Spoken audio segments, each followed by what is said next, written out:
और बिहार विधानसभा चुनाव से पहले जनसुराज के नेता प्रशांत किशोर और बीजेपी नेता संजय जायसवाल में जुबानी जंग तेज हो गई है। संजय जायसवाल ने प्रशांत किशोर पर निशाना साधा। सोशल मीडिया एक्स पर पोस्ट करके संजय जायसवाल ने कहा कि प्रशांत किशोर के पास बिहार के युवाओं को करोड़पति बनाने का नीम हकीम नुस्खा है, तो फिर ये नुस्खा बिहार के युवाओं को क्यों नहीं देते हैं। वहीं संजय जायसवाल के आरोप पर प्रशांत किशोर ने भी पलटवार करते हुए कहा है कि आज वो सारण में प्रेस कॉन्फ्रेंस करके चौथी किस्त जारी करेंगे। जो लोग फड़फड़ा रहे हैं वो सब धराशायी हो जाएंगे। हर व्यक्ति के आपको पहले बोल दिए है, जो फड़फड़ा रहा है उसको फड़फड़ाने दीजिए। प्रेस कॉन्फ्रेंस है, प्रेस कॉन्फ्रेंस होगा, चौथा किस्त जारी होगा, ये सब धराशायी होकर गिर जाएंगे एक बार। आरजेडी नेता तेजस्वी यादव की बिहार अधिकार यात्रा का आज चौथा दिन है। वहीं यात्रा के तीसरे दिन तेजस्वी के टारगेट पर मुख्यमंत्री नीतीश कुमार रहे।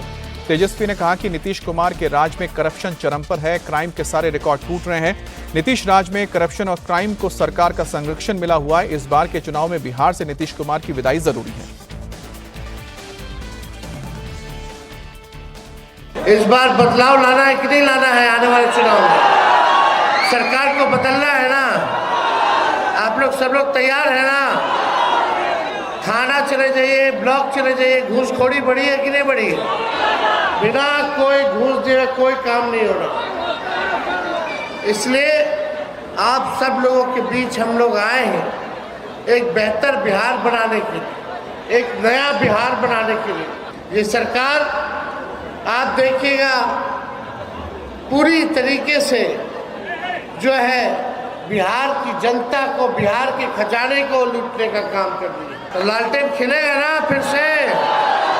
इस बार बेगूसराय का सातों का 7 सीट महागठबंधन जीतेगा। जिताना है कि नहीं जिताना है? सरकार बनाना है ना? देखो, केवल ही नहीं बनना, सरकार ही नहीं बनाना, बल्कि बिहार को बनाने का काम करना है, गरीबों का उत्थान करना है। इसलिए हमको एक बार मौका आप लोग देखिए। दिल्ली यूनिवर्सिटी छात्र संघ चुनाव के आज नतीजे आएंगे। डीयू ने इसके लिए खास इंतजाम भी किए हैं। माना जा रहा है कि आज दोपहर तक केंद्रीय पैनल के रिजल्ट सामने आ जाएंगे। इस बार केंद्रीय पैनल के लिए ईवीएम और कॉलेजों में बैलेट पेपर से वोट डाले गए थे। वहीं पर वोटिंग के बाद कॉलेजों के नतीजे आने शुरू हो गए। एबीपी ने भी कई कॉलेजों में धमाकेदार जीत हासिल की है। खासतौर पर श्यामा प्रसाद मुखर्जी कॉलेज में एबीवीपी का पूरा पैनल जीत गया है और भगिनी निवेदिता कॉलेज में भी एबीवीपी ने क्लीन स्वीप किया है। लेकिन वोटिंग के दौरान हुई कोर्ट के आदेश की धज्जियां उड़ती देखी गई। दिल्ली हाईकोर्ट और लिंग 2 कमेटी के आदेशों की डूसू इलेक्शन में धज्जियां उड़ाती देखी गई और आज दिल्ली हाईकोर्ट एक बार फिर से इस मामले पर सुनवाई करेगा। प्रधानमंत्री नरेंद्र मोदी की अपील का असर मध्य प्रदेश में दिखने लगा है। दरअसल अपने 75वें जन्मदिन पर पीएम ने धार के मंच से देशवासियों और दुकानदारों को स्वदेशी का बोर्ड लगाने और स्वदेशी अपनाने की अपील की थी, जिसके बाद अब मध्य प्रदेश में स्वदेशी के पोस्टर लगाओ अभियान की शुरुआत हुई है। सीएम मोहन यादव ने कहा है कि हम पूरे राज्य में स्वदेशी अभियान चलाएंगे। साथ ही सीएम ने अपील की है कि हम सभी देश का बना हुआ प्रोडक्ट ही खरीदेंगे। जब हम आत्मनिर्भर भारत की बात करते हैं, सशक्त भारत की बात करते हैं, इसीलिए माननीय प्रधानमंत्री जी ने इसमें एक मूल मंत्र स्वदेशी का जोड़ा है। स्वदेशी की भावना से ही आत्मनिर्भर भारत, सशक्त भारत बनेगा। हम सब अपने जीवन में कदम कदम पर कोई भी उत्पाद अगर कोई बाजार से खरीदते हैं, वो हमारे प्रदेश का बना होना चाहिए, हमारे देश का बना होना चाहिए, जिससे उत्पादन इकाइयों में हमारे श्रमिकों का पसीना, उनकी मूल्य, उनकी कीमतें, खास करके हमारे आर्थिक इकोसिस्टम में हमारे देश के अंदर स्वदेशी ये देश को और प्रदेश को आगे बढ़ाने में बहुत बड़ी भूमिका अदा करेगा। इसलिए गर्व से कहो हम स्वदेशी हैं, स्वदेशी अपनाओ, मध्य प्रदेश मजबूत बनाओ। हम गांव-गांव जाएंगे, गली गली जाएंगे, हर दुकानदार से लगाकर हर एक बार त्योहार तक चारों तरफ स्वदेशी के माहौल का एक अभियान चलाने वाले हैं। मैं स्वयं भी स्वदेशी को अपनाने का संकल्प ले रहा हूँ, बाकी को भी प्रेरित करेंगे।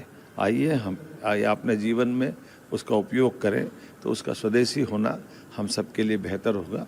कर्नाटक के दशहरा समारोह पर विवाद बढ़ता जा रहा है। दरअसल बुकर विजेता भानु मुश्ताक को मुख्य अतिथि बनाने के फैसले के खिलाफ सुप्रीम कोर्ट में याचिका दाखिल की गई है, जिस पर आज सुप्रीम कोर्ट में सुनवाई होगी। आपको बता दें कि कर्नाटक सरकार ने बुकर विजेता भानु मुश्ताक को मैसूर के चामुंडी मंदिर में होने वाले दशहरा उद्घाटन के लिए मुख्य अतिथि बनाया है, जिसके फैसले के खिलाफ याचिका दायर की गई है। और दलील दी गई है कि गैर हिंदू शख्स मंदिर में पूजा और मंत्रोच्चार नहीं कर सकता है। हालांकि सरकार का पक्ष है कि कोई निजी धार्मिक आयोजन नहीं है बल्कि राज्य का सार्वजनिक कार्यक्रम है। ऐसे में इसमें किसी भी धर्म के व्यक्ति को बुलाने पर रोक नहीं है। हालांकि 15 सितंबर को कर्नाटक हाईकोर्ट ने भी याचिका खारिज की थी। कोर्ट ने साफ कहा था कि त्योहारों में शामिल होना संविधान का उल्लंघन नहीं है और न ही धार्मिक भावनाओं को ठेस पहुंचाता है। हाईकोर्ट ने माना था कि बानू मुश्ताक सिर्फ लेखक ही नहीं बल्कि वकील और सामाजिक कार्यकर्ता भी हैं। सरकार पहले भी कई कार्यक्रमों में उन्हें बुलाती रही है।